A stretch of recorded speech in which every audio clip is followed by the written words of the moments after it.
¿Qué?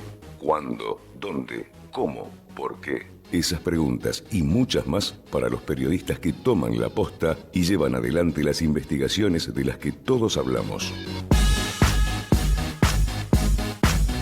La posta es lo que te contamos y la posta es esa pasión por el periodismo que pasa de generación en generación. La posta arranca ahora por Conexión Abierta.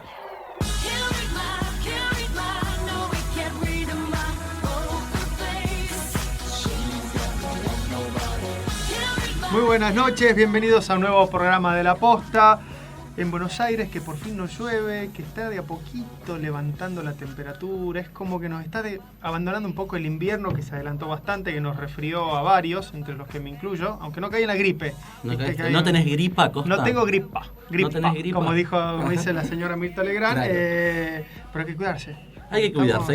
Igual complicado. hoy hablaba de eso mismo. ¿Cómo están con las nubes en Buenos Aires? ¿Hace cuánto que está nublado? ¿Hace cuánto que no hay una semana de sol en Buenos Aires? Y yo por lo menos, y bueno, ese nuevo gobierno, ¿viste? Es así. Es así, es culpa de Macri, seguro. ¿Viste? No es un gobierno peronista y se llevaron las nubes, es así, se llevaron el sol con ellos. No es un día peronista. No, se lo deben haber llevado entre tantas cosas que se llevaron el sol. Atención. Último momento. Bueno, sabes que estoy contento, estoy muy contento, porque tengo a alguien a mi izquierda y estoy muy contento. Los que nos están viendo por el streaming de Conexión Abierta acá en la radio de la UAI, verán, porque ella es muy distintiva, quienes la conocen saben identificarla rápidamente, y quienes no se van a enterar ahora en un ratito con quién vamos a estar hablando hoy. Estoy chocho. Pero para que puedan hablar también con ella, les vamos a comentar que tenemos diferentes vías de comunicación y vamos a decirle cómo pueden hacer para comunicarse con nosotros y con nuestra entrevistada.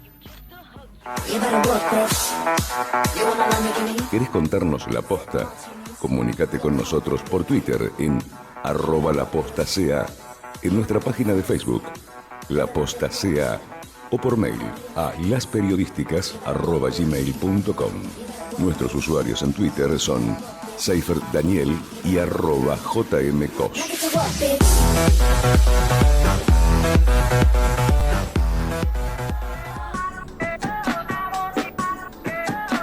Y en esta semana que volvió a hacer noticia el caso Nisman, con las resonantes declaraciones de la fiscal Fein, que habló de él, de nuestro amigo, vamos a decirle que seguimos esperando que nos llame. Vamos a decirle a Jaime. Seguimos con nuestra campaña de Stiuso Phone Home, Stiuso Phone Conexión Abierta. Queremos escucharte, queremos ser los del Moros de la radio. Estamos esperando tu llamada. Y te lo repetimos por si no lo lograste anotar todavía, tuviste algún problemita para anotar el número de teléfono, es el 4300-9470. ¿Es él? Ah, Leo me hace asustar, me hace emocionar. Te lo repito, Jaime, 4300-9470. Si no sos Jaime Stiuso, también podés llamar, vamos a recibir tu llamada. Vamos a hacer la presentación formal de quién está aquí. Hacerse un nombre en el periodismo es también tener la posta. Llega el momento de poner a los periodistas en el lugar de entrevistados.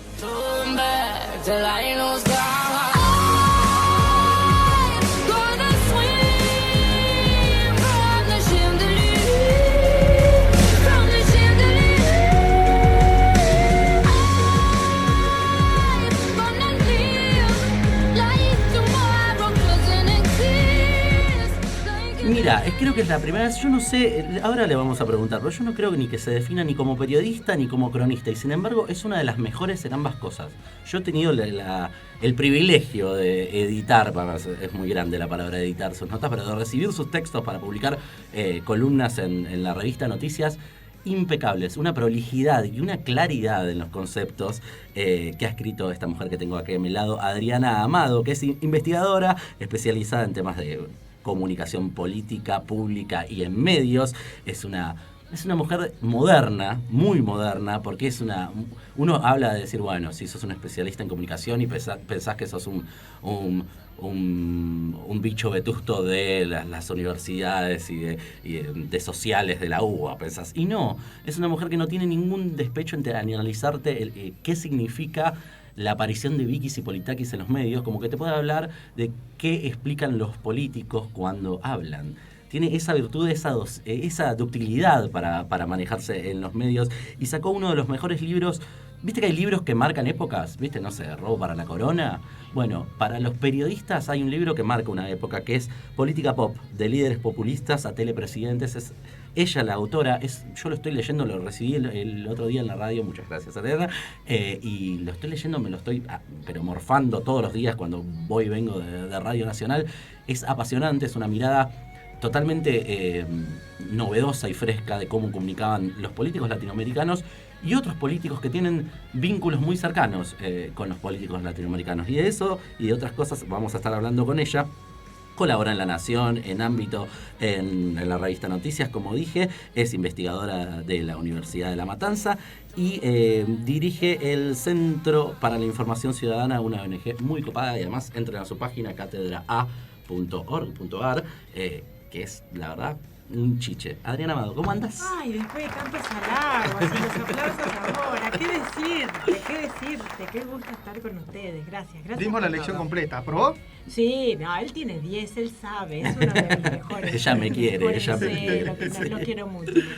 Y fíjate que además con estos halagos, digo, si hay estudiantes escuchando, que aprendan, así se trata a las profesoras.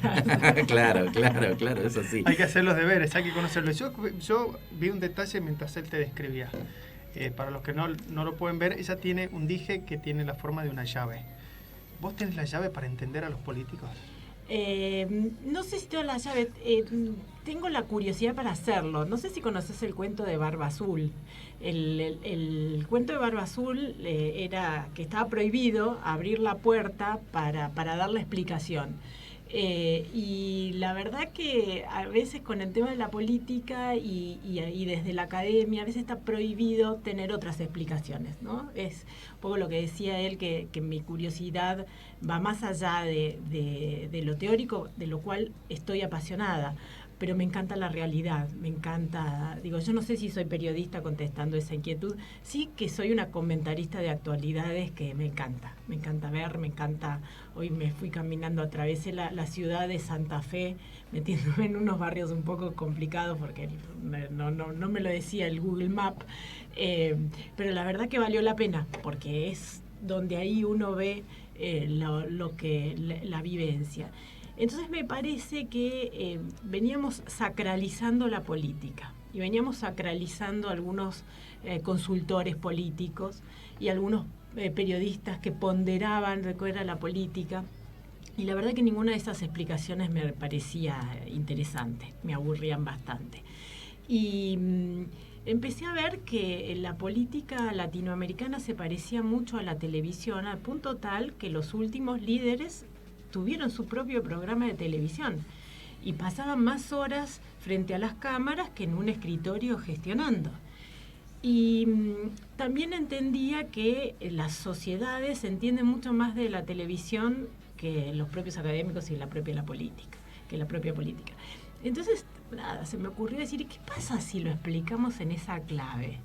Y bueno, surgió eso, surgió Política Pop, y que me resultó muy, muy atrapante, y que también surgió, quizás muchos de los párrafos empezaron en algunas notas y en algunas conversaciones con Daniel y con los colegas de Daniel, que a veces me llamaban a cualquier hora de la noche y me decían, ¿sabés, viste qué está pasando? ¿Vos qué te parece de tal? Terminábamos charlando, y la verdad que son esas conversaciones un privilegio, porque te permite pensar en temas que no se te estaban ocurriendo a la hora de preparar los fideos de la noche. Entonces yo después quedaba, salía a la columna y bueno, se amontonaron un poco ahí también en el libro. Es brillante cómo está compaginado el libro, porque ella empieza con conceptos muy claros de comunicación, de teóricos, y los desglosa con ejemplos muy gráficos de lo que ha pasado en toda Latinoamérica. Incluso líderes como Berlusconi o como Bush aparecen en las mismas páginas con ejemplos de lo que ella va relatando, y después te resume todo con un tuit. se va separando en bloquecitos con tweets que te van diciendo la posta, como este programa. Es como decís, ok, vos podés hacer una lectura veloz del libro leyendo los tweets que dividen el libro, y es el mejor glosario y el mejor diccionario que hubo sobre comunicación política en los últimos tiempos. Es como resúmenes brillantes tienen esos tweets. ¿Quién se le ocurrió esa idea de hacer eso? A mí se me ocurrió. Eso es genial, a eso mí sí. se me ocurrió y en realidad lo conversaba primero porque yo misma estoy cansada de la cosa larga, ¿no? Yo creo que la concisión es una de las grandes conquistas del siglo XXI. Sí. Y de hecho nosotros en la facultad tenemos un parcial que son 5 tweets. Y entonces dije, ¿Cómo es esto? O sea, tenemos un parcial de la mitad, tienen que resumir la mitad de la materia en 5 tweets. Son 2 unidades completas, con 12 bibliografías. Los chicos de teorías uno me estarán saludando en este momento. El martes les llevo las notas. Pero ¿cómo es? O sea, es una sola consigna y esa la tienen que desglosar en 5 tweets, o sea, en 140 caracteres. Exactamente. 5 párrafos y 140 caracteres. Y entonces yo dije, ¿por qué no tomar yo ese desafío y ver si era posible? Y la verdad que me ayudó mucho a pensar, o sea, tuve que ir y venir, incluso también conceptos que a mí me parecían claros, cuando lo necesitas meter en ese formato de 140 caracteres te desafía. Eso también fue un ejercicio de escritura. Y después tuve un segundo ejercicio de escritura que fue maravilloso, que fue la editora y la correctora, porque cuando vieron que, bueno, se podía escapar por el tuit y eso, me dijeron, pasalo todo a eso, o sea, sacale la cita, sacale la referencia académica, y ahí me dio un poco de vértigo, porque viste como somos los profesores, siempre, si lo puedes citar a Verón y a Bourdieu, te quedas tranquilo, porque lo dijeron ellos. Cuando decís, no, lo tenés que hacer vos, y también eso fue un desafío. Así que no, lo estoy una idea mía. Yo estaba pidiéndole además, y pongan el pajarito. Claro, esos detalles muy amados. A mí lo que me gusta del libro que es una mirada totalmente fuera de ideología. Uno empieza el libro pensando, bueno, quizás una crítica a una época, y no es una crítica a una época, es un reflejo de los mecanismos de esa época. Y tiene citas muy copadas, por ejemplo, de Laclau. De Laclau, o sea, haces unas citas basándose en cómo es, en qué se basaban los presidentes, bueno, en ese caso los presidentes argentinos, cómo formaban su idea política para comunicar. La verdad hiciste un laburo muy fuerte sobre Laclau, porque encontraste como partes de precisiones de comunicación, que es raro encontrar. Él casi siempre con la comunicación ha sido bastante áspero. Y sí, pero traté de, también obviamente me ayudaron muchas lecturas que tuve durante toda esa época. A ver, a mí me había pasado un poco lo que nos está pasando a todos, ¿no? Que habíamos puesto mucha energía en explicar la época, en investigar. Nosotros trabajamos mucho desde el ONG en investigar el tema del gasto en publicidad oficial, en el impacto que tuvo todo esto en el periodismo. Y la verdad era como todo muy, muy denso. Entonces busqué muchas explicaciones y me parecía que era una pena.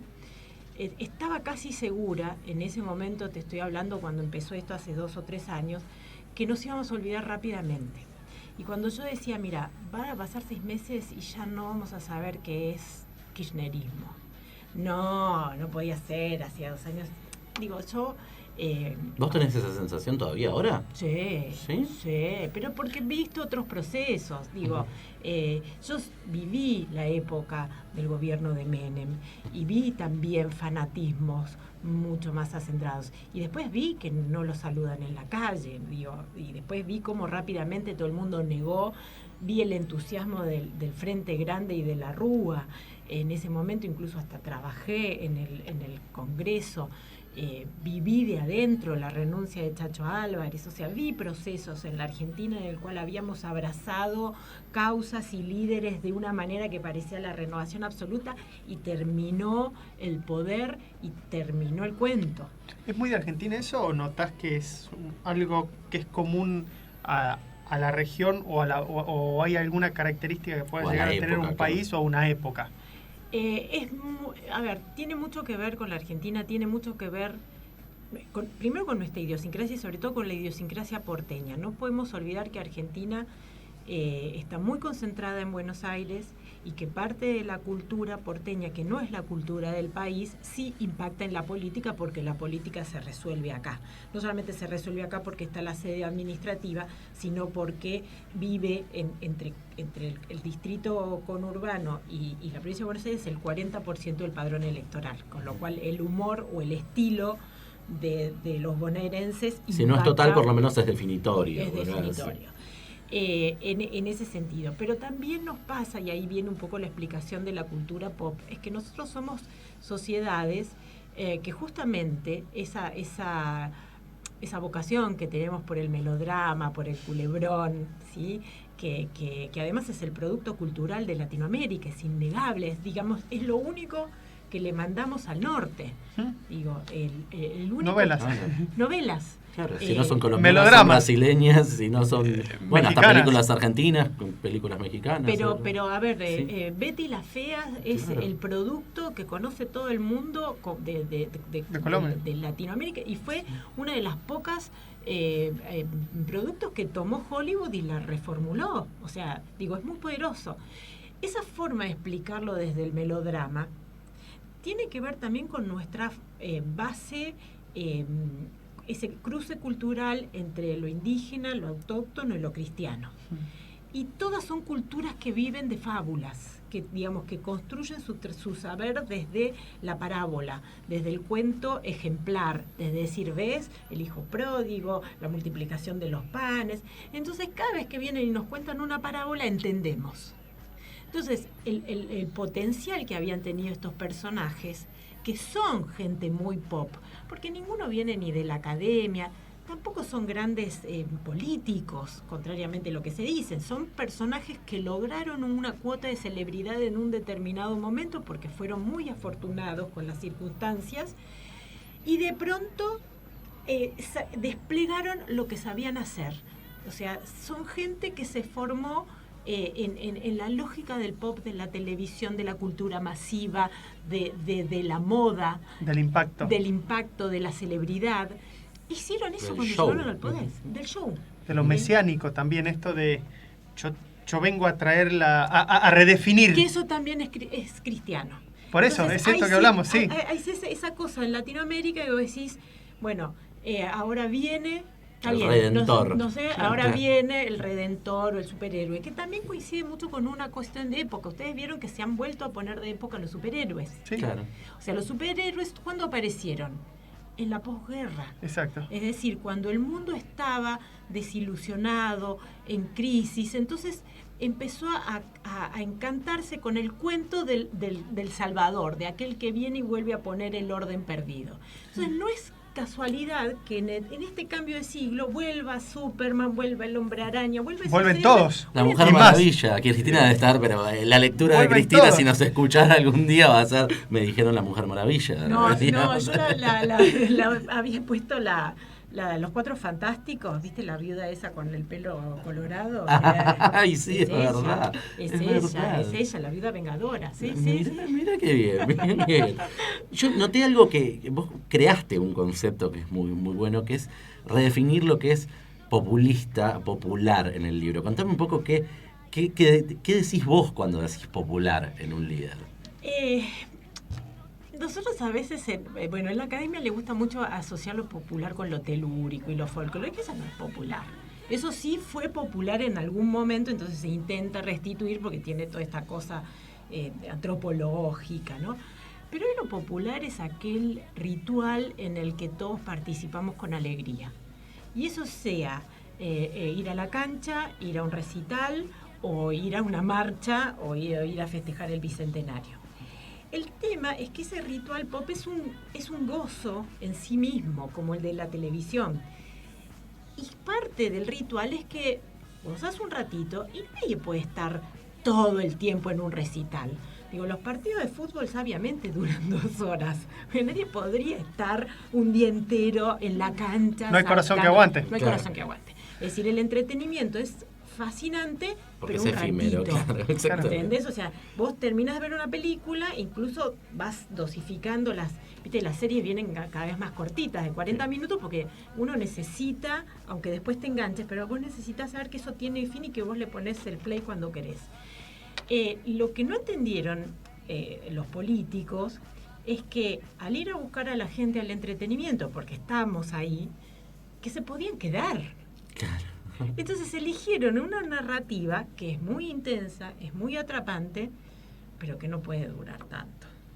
Entonces ahora estamos agotados, otra que el Time Warp. Salimos todos, ¿entendés? O sea, pasados de esta droga que fue la celebridad, ¿sí? A la que los políticos son adictos, no pueden parar, saben que hace daño, pero no pueden, ¿no? Y todo el tiempo están renovando la apuesta a ver de qué pueden ser más célebres.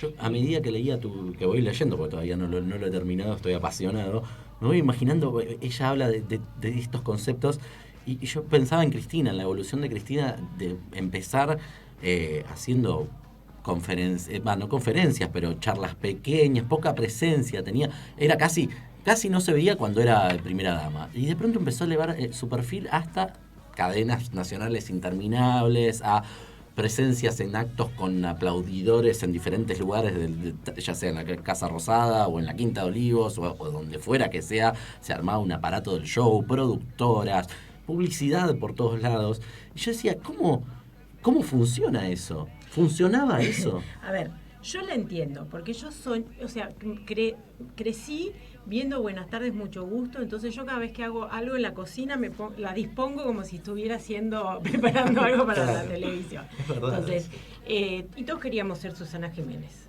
¿sí? Yo sé que vos también. Sí, obvio. Y yo también, y lo digo abiertamente. Entonces imagínate, si vos llegas a un lugar que tenés canilla libre y decís, ¿qué es lo que querés hacer? Hacé lo que querés. Me pongo un programa todos los días, hablo, invito a mis amigos, y si además tenés poder para sentarlo todo y que cada tanto te aplaudan o hablen bien como Daniel, decís, buenísimo. Y además empezás a vivir en ese mundo y vos decís, wow, entro y todo el mundo me aplaude, me dice que soy hermosa, que soy divina, y además como tenían el tino de ir censurando la crítica o descalificándola, habían construido el Truman Show, claro, ¿no? O el True Woman Show. Claro. Sí.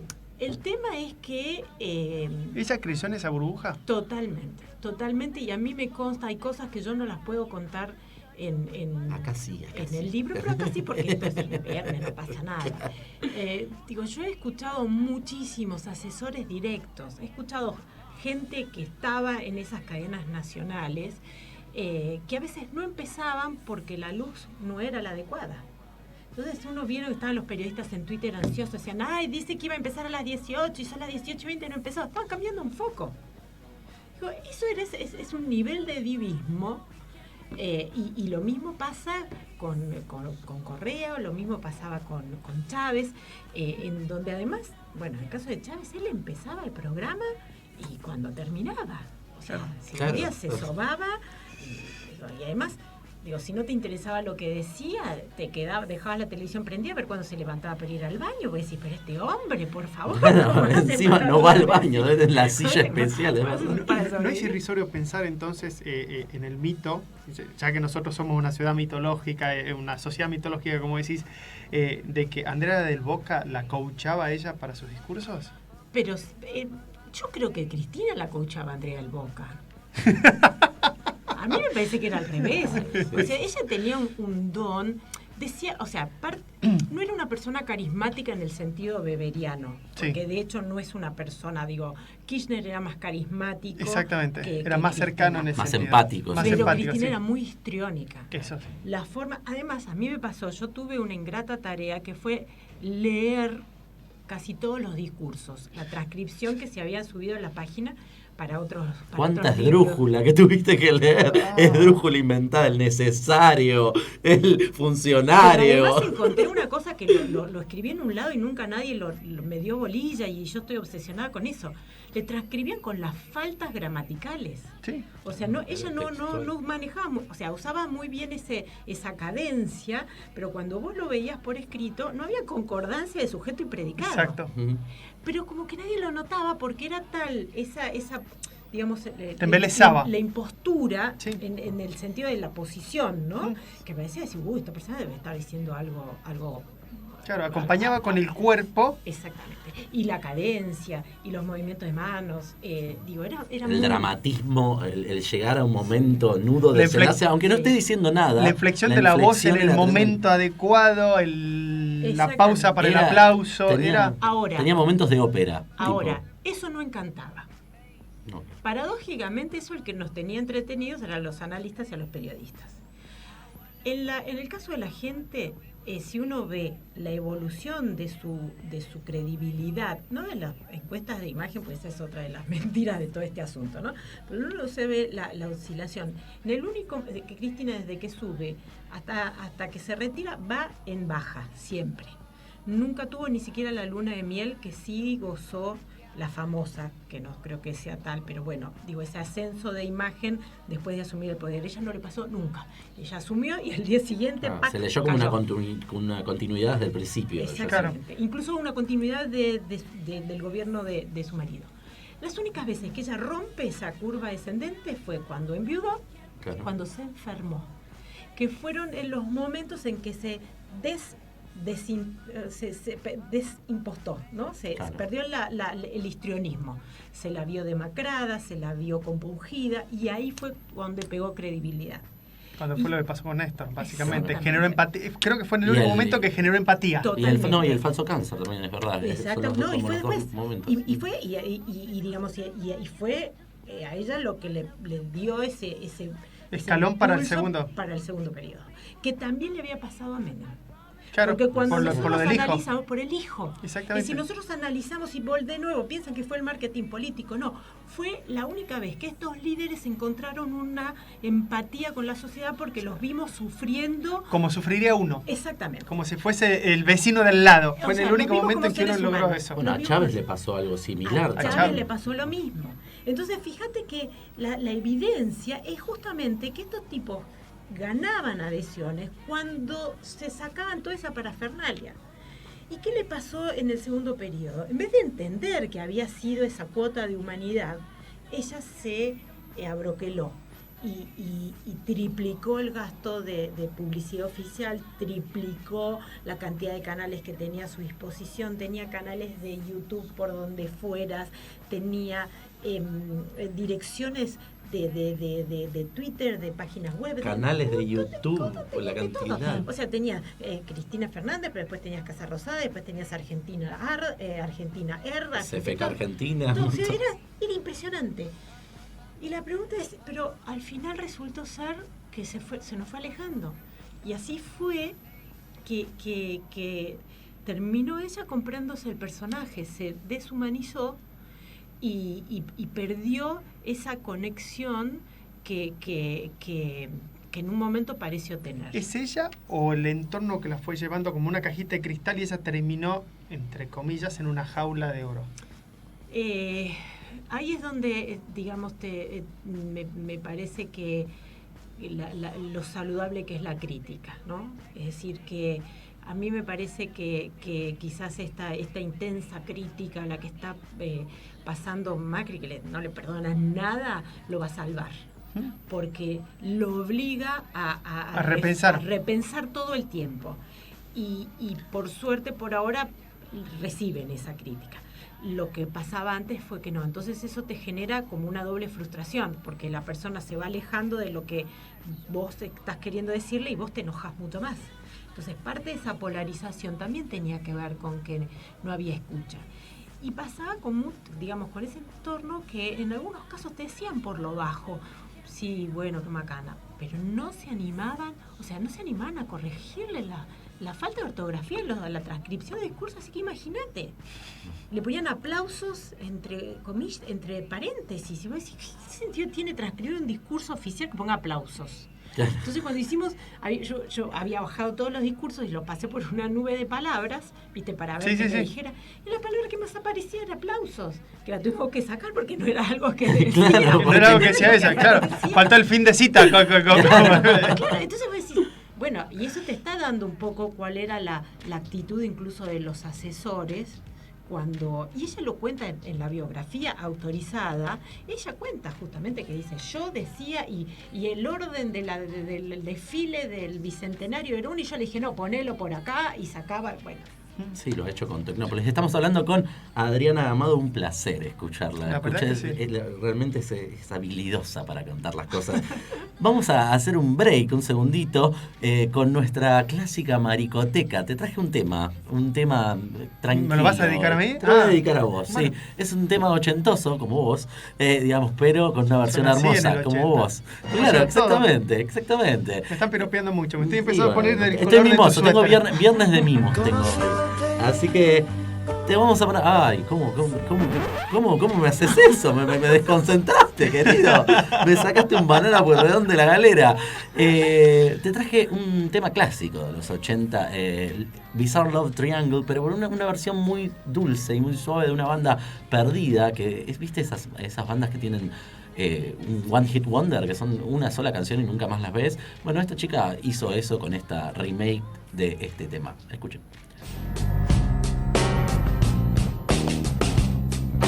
Cuando se apaga la luz, se enciende la maricoteca, porque el fin de semana se recibe con buena música. Ahora en La Posta, por Conexión Abierta.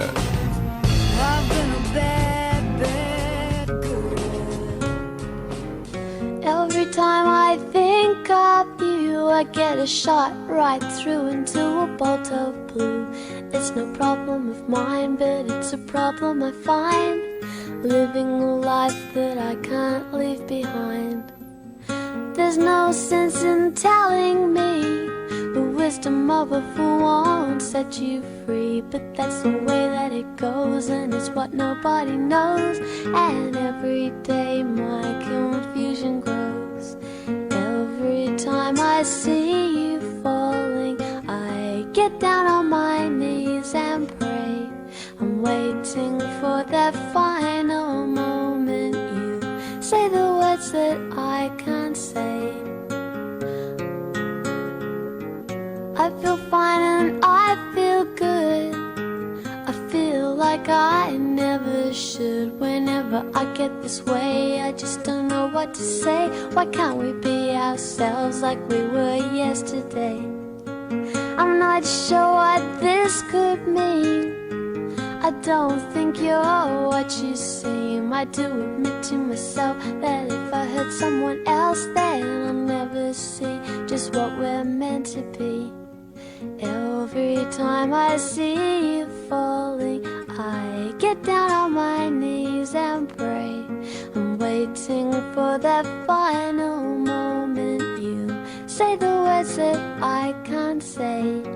Every time I see you falling, I'll get down on my knees and pray.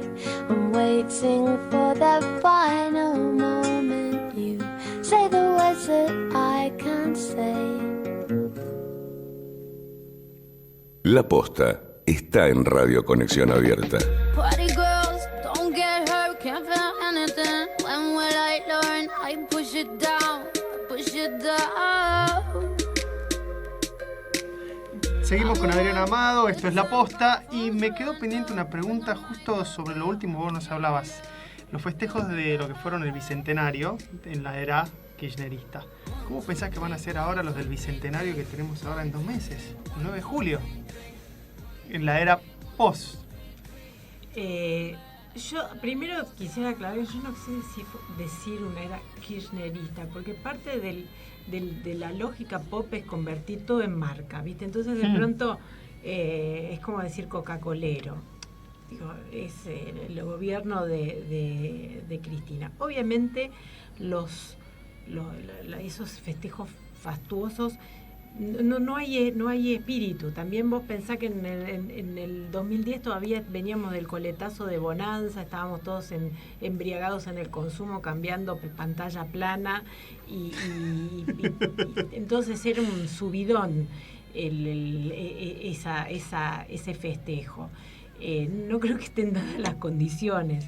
De todas maneras preferiría que no, porque la verdad que a mí me hubiera gustado, más que decirle a mis alumnos en unos años, cuando si vieran los festejos del 2010, me hubiera gustado que quedara alguna cosa. De hecho, fue una pena, por ejemplo, que el Centro Cultural del CCK no lo inaugurara para el 2010, porque por lo pronto hubiera quedado un hito.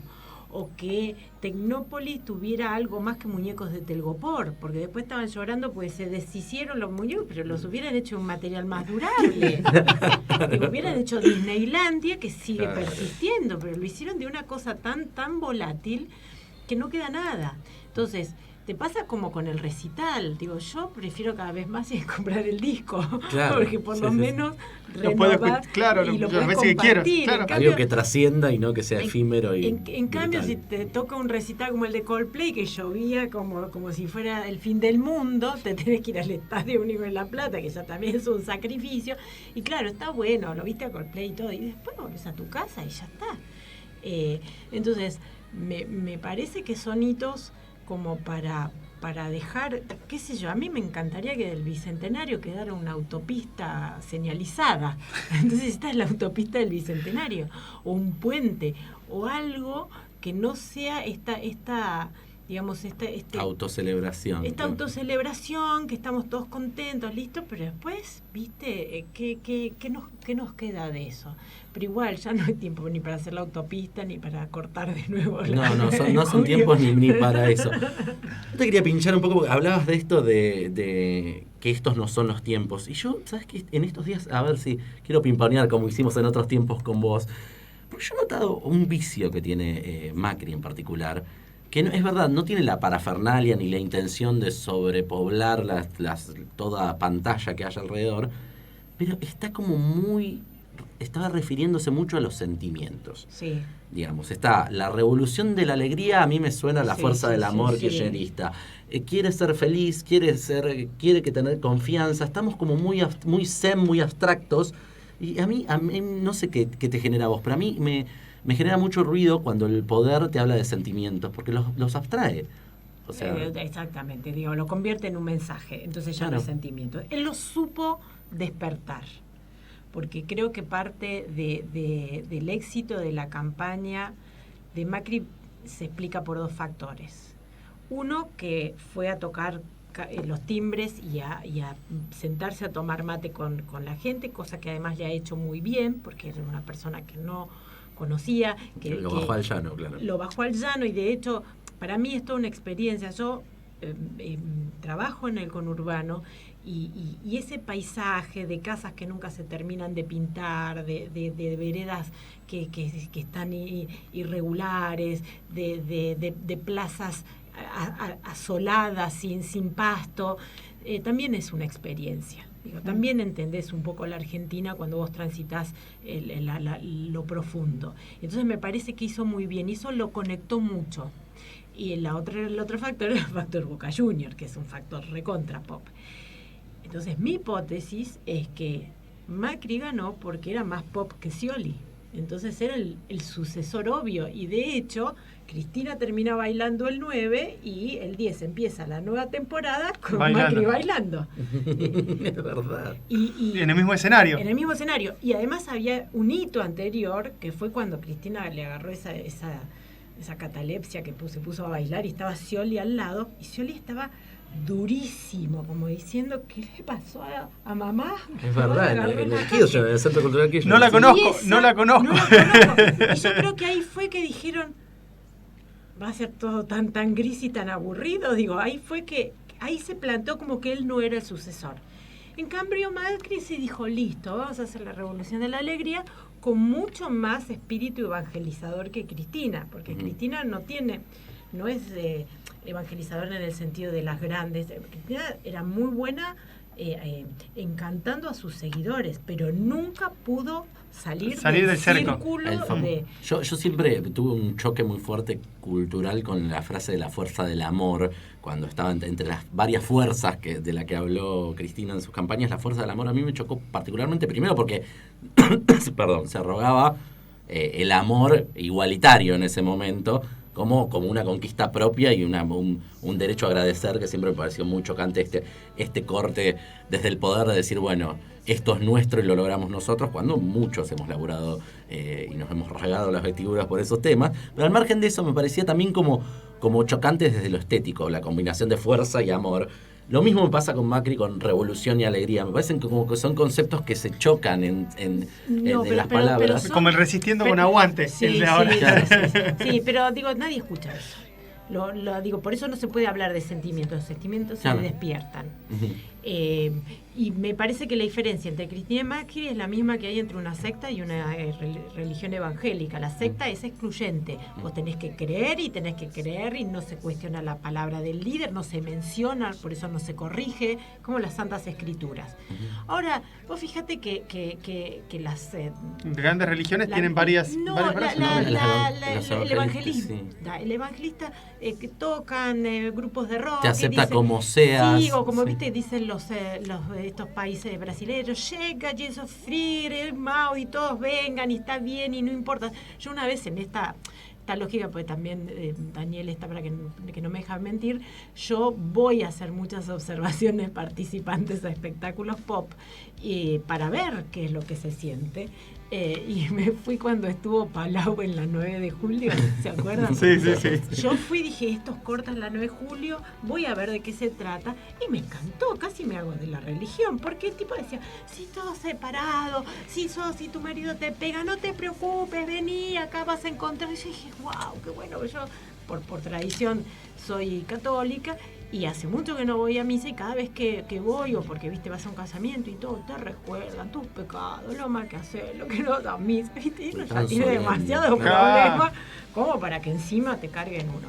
Entonces me parece que un poco eso fue ese espíritu inclusivo que tiene Cambiemos, y que además es un inclusivo que se pone en acto cada vez que dice, sí, dale, vení Carrió, sí, dale, Sanz, o sea, y que dice, sí, voten con nosotros, está bien, no tengo problema. Digo, ellos lo actúan. En cambio, los otros son, no, si no sos pura sangre, si vas a salir con las Hipolitakis, te sacamos, porque acá... Te sacamos la cucarda, ¿no? Dejás de ser nuestro alumno 10 y no sos más nada. Tal cual, siendo que algunas compañeras... Te cortaron la fotito. Que algunas compañeras tienen tanta silicona como Vicky, no entiendo por qué la discriminan a Vicky.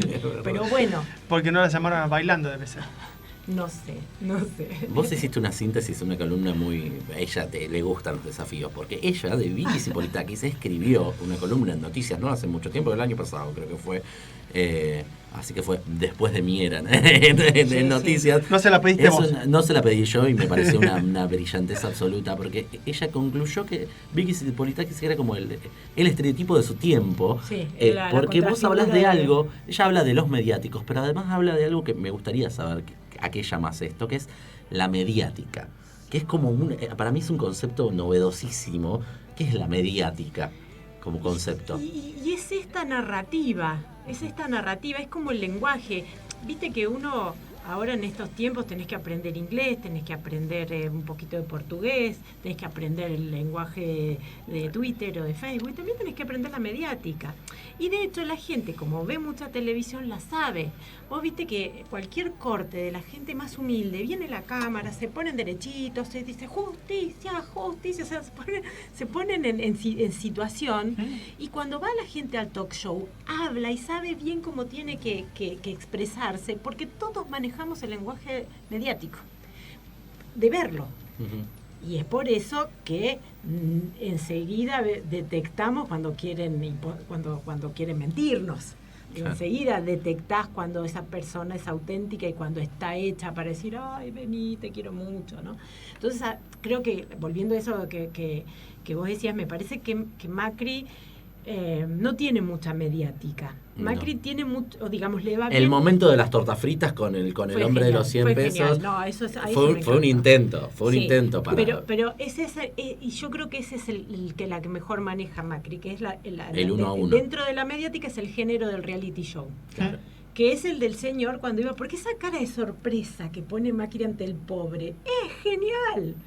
Se emociona de verdad. Pero es que él es que su lógica no puede creer que haya que gente que señor, no tenga nada y le haya dado lo poco que tiene. Él no lo entiende. Y llora cuando el señor le dice, yo me levanto a las 4 de la mañana para venir a cocinar a la ruta 9. O sea, bueno, esa parte está bien. Y además, lo que me parece además que está bueno es que el foco está en el señor de la torta frita.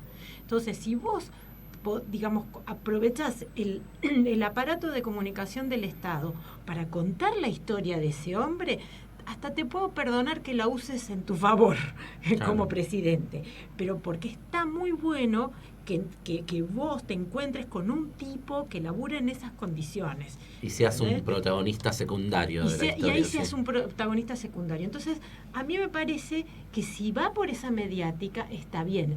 El problema que tus amigos periodistas están como con síndrome de abstinencia de la otra mediática, entonces quieren que hagan cosas y el tipo va y los llama a los gobernadores para que le aplaudan en casa de gobierno. No, esa no, aunque no hagas cadena nacional, es la misma puesta en escena.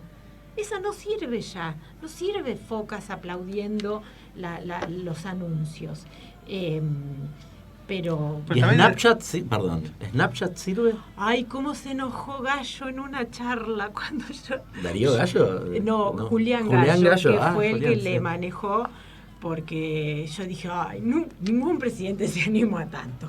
¿Qué va a hacer con el Snapchat? Porque, a ver, el Snapchat me parece una herramienta interesante para la campaña, me parece una novedad, un lenguaje, y ahí, Gallo me devolvió la crítica diciendo es que vos ya no estás en edad de Snapchat, con lo cual, digamos, se cortó todo.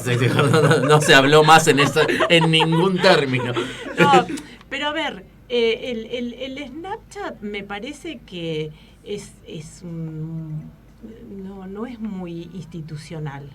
Entonces, a mí me parece que está todo bien conectarse con la gente, pero es el presidente y está en un momento de crisis, y digo, yo no sé si es el mejor soporte, porque de hecho yo algunos Snapchat, había un Snapchat de él dándole la entrevista a Bonelli, y la verdad que a mí no me gusta mucho ver que el presidente está porque me da la sensación que está haciendo, entrevistas todo el día. Digo, me encantaría verlo más en conferencias de prensa donde se sientan todos y están una horita, preguntan bien, le preguntan todo lo que tienen que preguntar y después cada uno a trabajar.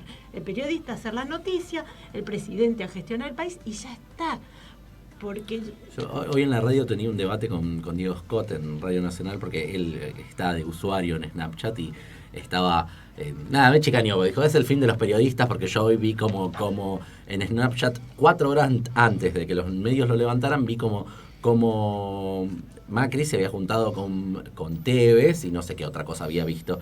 Yo dije, pero a ver, ¿a cuántas personas comunicó con Snapchat? Porque si Twitter llega a una ínfima porción de los argentinos, que no serán más de ¿cuántos? 100.000, 200.000. ¿Qué estaba haciendo con Tevez? Claro, además, eso, sí. El problema de ese tipo de conversación, digo, que vos podés encantar un grupo, pero también podés desencantar a otro. Sí. Entonces, esa es la diferencia. Vos en campaña le comunicas a los que crees que en algún momento te van a votar. Cuando sos presidente le comunicas a todos.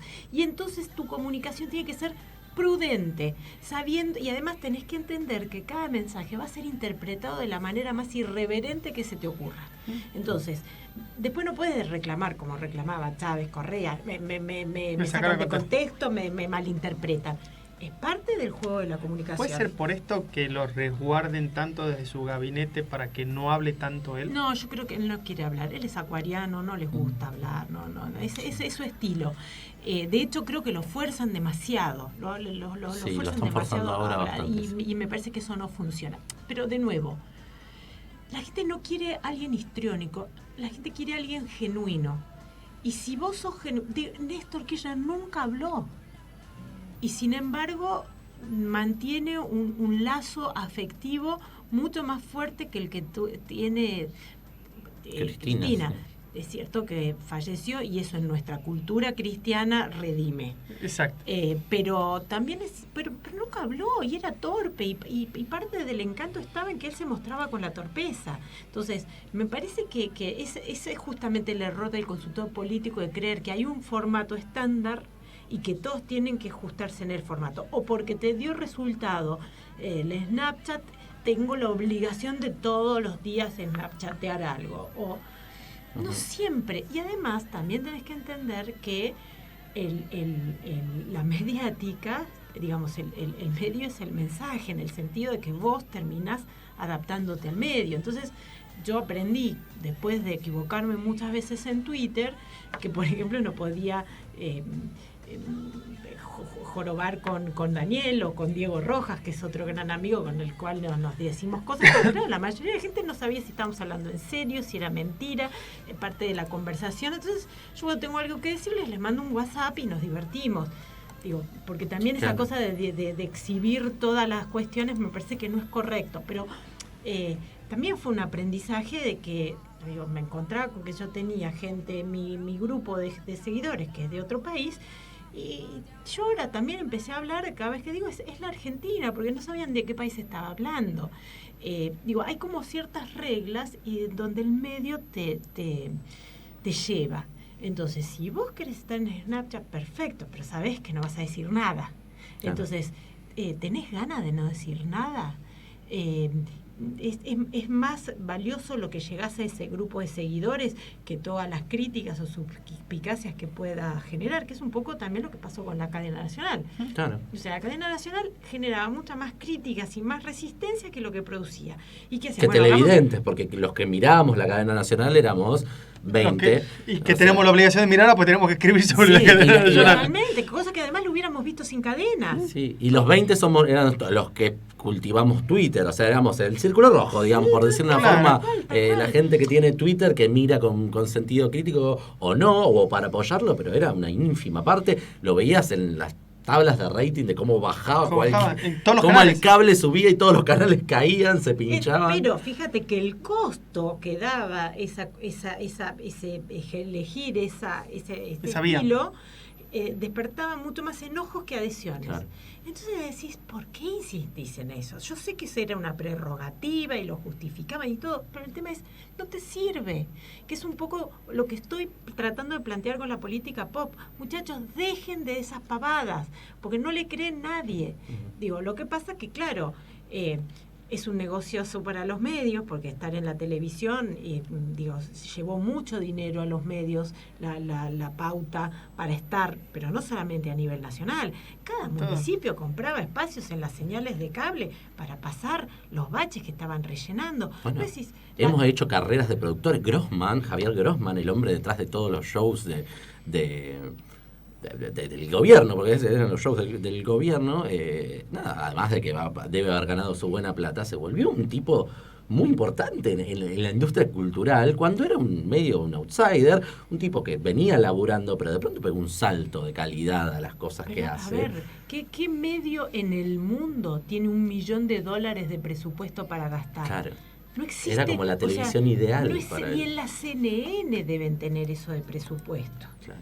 Entonces, ¿quién no va a querer tener esa cuota para además hacer lo que se te antoja? Porque vos decís, pongo un botón y todo, digo, y todos me miran. Canal 7 tenía un caño directo con la oficina de prensa del gobierno nacional. Entonces, el tema es, nadie te mira, porque lo es tan centrado en vos que no le interesaba a nadie.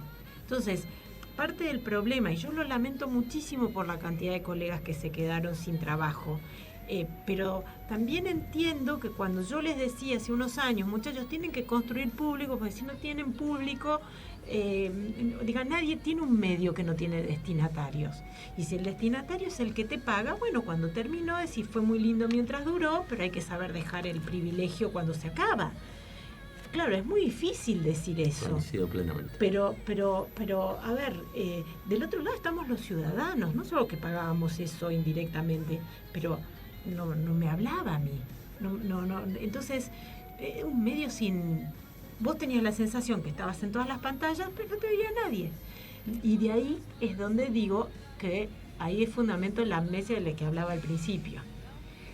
Creíamos porque el Círculo Rojo estaba súper obsesionado con eso y le daba para muchos periodistas, tanto a favor como en contra, era su identidad, ¿eh? Hoy los ves así como las viudas mirando... Sí, además Nobleza Obliga nos retroalimentaba. Los medios que nadie leía, se leían a través de los medios que eran críticos. Totalmente.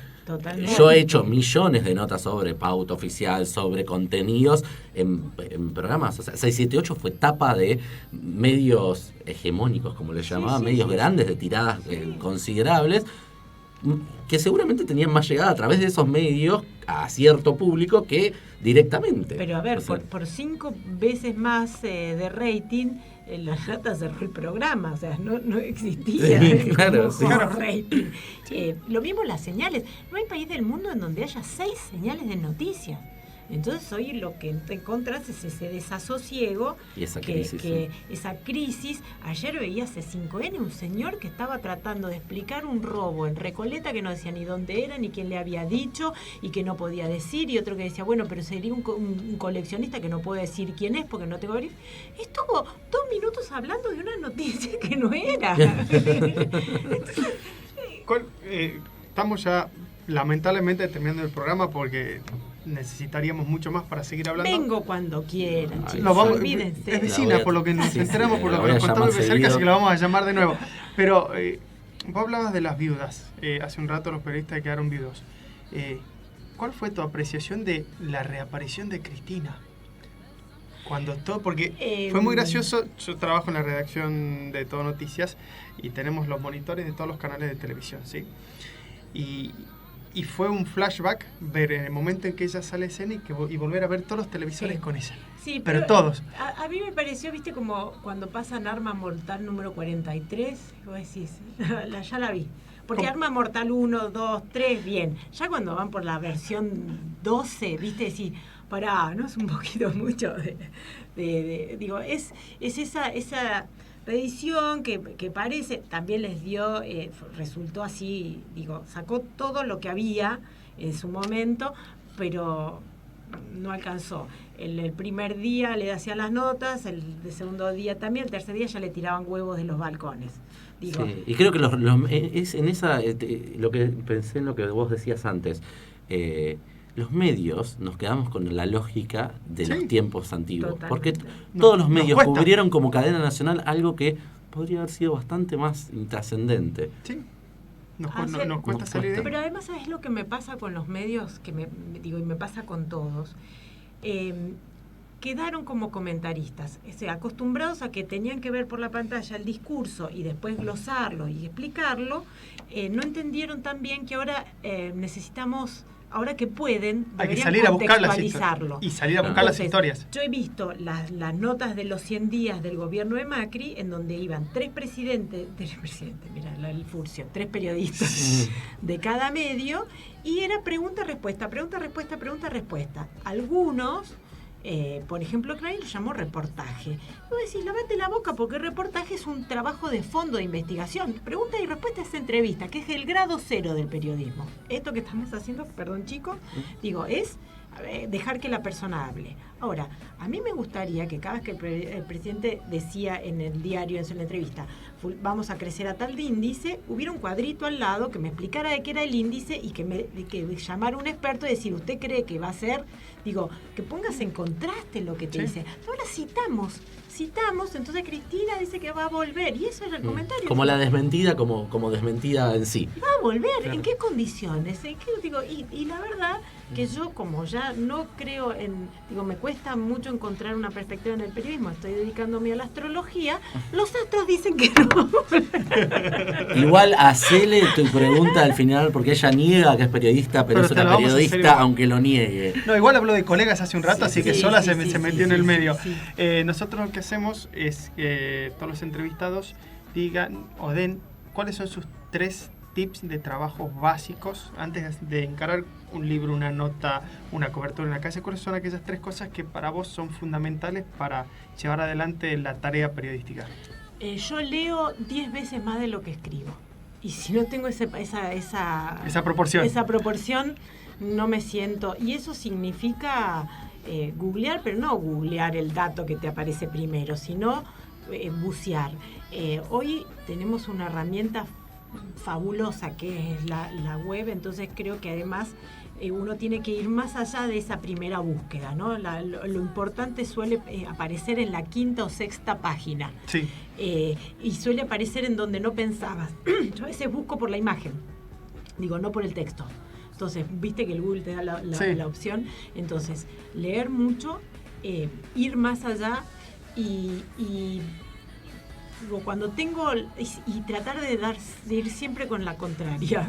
O sea, si todos están diciendo así, yo trato de demostrar lo contrario, si no, no escribo la nota. O sea, para decir lo mismo, no hace falta agregar algo a la confusión general. Bueno, Adriana, muchas gracias por venir a visitarnos. Ya que estamos, pasé el chivo del libro.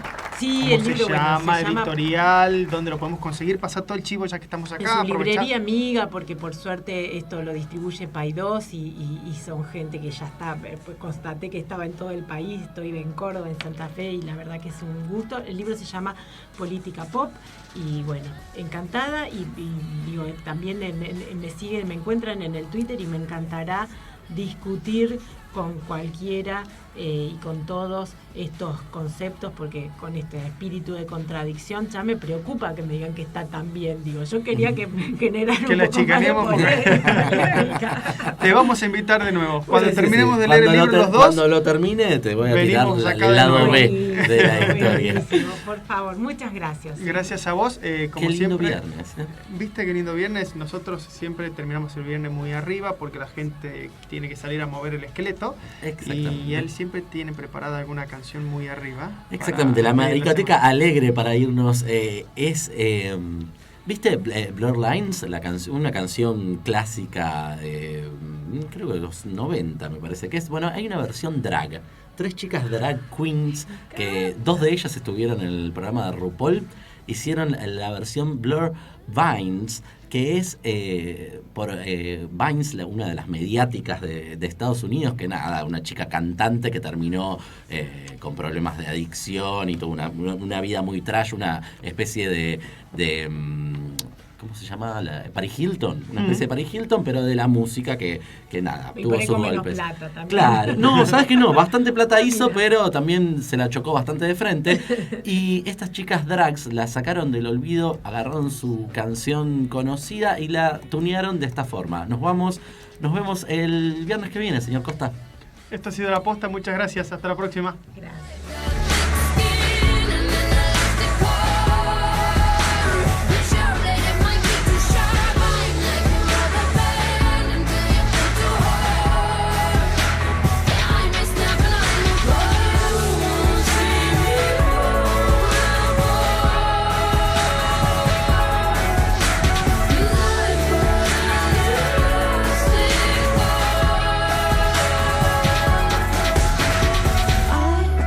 La Posta. La Posta.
Her tweaker tweets are great. She must be snorting lines. I wanna be a man to Okay, she smokes some weed. You know you can't rely her. So how she tweets to Drake to murder her vagina. But he ignored the chica, so she just smoked more reefer. Acid, lace, rolling paper.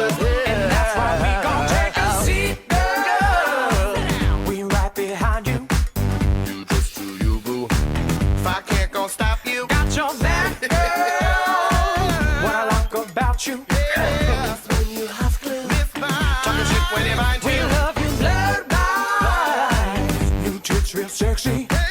Big extra messy. Looking real sketchy. Don't use a mask, girl. Bitch, when you OD, you're gonna OD. Gonna steal your Cody.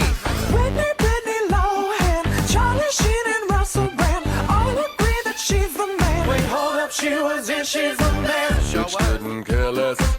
That sauce for breakfast. What rhymes with breakfast? I don't know. So what, she smoked some weed. She need a high times column. Cracked out so effing bad. Looks like a platinum dollar. Bitch, you don't need a doctor. So just pass me them poppers. Ain't nothing gonna stop us. And that's why we gon' take a seat, girl. We right behind you.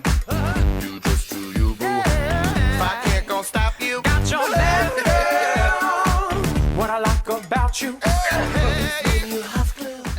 Talking shit when you find We love you, blood. Desde la ciudad de Buenos Aires, transmite Conexión Abierta. Conexión Abierta.